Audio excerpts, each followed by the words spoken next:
Hello YouTube, today I'll be sharing my tips on how to mine and how to mine efficiently in Warframe.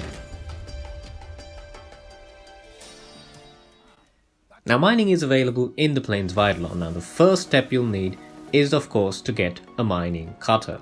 You can get this after getting a little standing with the Ostrons, and you can get them from Old Man Sumbat. If you're passively mining, I just suggest you equip your mining cutter whenever you see a deposit. However, if you are mining actively, I suggest you equip a low key with hushed invisibility. The cutter does actually make quite a lot of noise and will alert a lot of nearby enemies, and that's going to disturb you quite a lot. On the other hand, of course, you can do it at night because there will be far less enemies around despite having a few of those annoying sentients. Equip your mining cutter and just run towards rocks on the plains. You'll see on the left side of the screen there's the number of deposits available in your range, and on the right side of the screen there's the distance to the nearest deposit. This number will decrease the closer you get to the deposit, and along with it a pinging noise will appear like a metal detector. The closer you are, the more pings you will get per second. Now once you locate a deposit, you have to look at that formation and try to remember and trace the outline. The longer time you spend zoomed, the outline will last longer.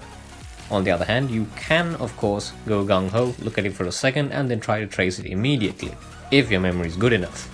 Remembering the outline properly is important because the more accurately you trace it, the more deposits you will get in the end. Now as you trace this, a yellow gauge on top will fill up. As it completely fills up, you'll get your deposit, and the number of rocks above indicates the quality, which means in this term the quantity of the deposit you're going to get.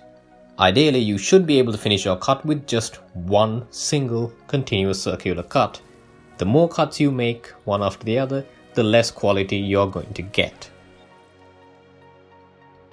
Now I haven't gotten to the second class of cutter, but I assume that they give you better focus on the cutting and therefore more resources. If you are looking for specific resources, you have to remember that the red veins will give you ores and the blue veins will give you gems.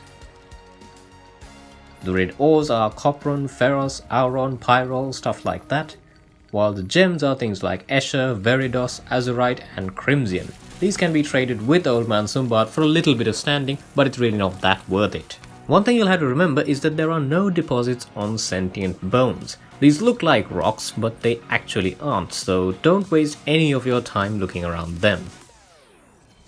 If you are looking to farm a large amount of these resources in a small amount of time, then there's one place in particular that you have to know about.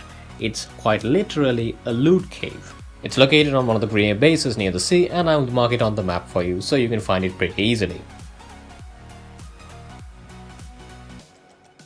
Another thing to note is that the amount of resources you get from mining, or to that effect, any other resource, on the Plains of Eidolon increases with the enemy level. The further you are from Cetus, the more resources you're going to get. This isn't the biggest of differences, but every little bit does count.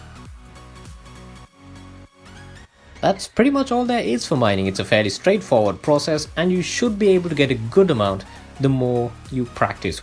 I was only able to get very few resources the first time I tried because the mining cutter just went all over the place, but once you get used to it, you'll be getting fair amounts of deposits and having a decent amount of time doing it. I'll also be releasing a video on fishing activities, so stay tuned for that. For now, this is me signing off, and stay casual.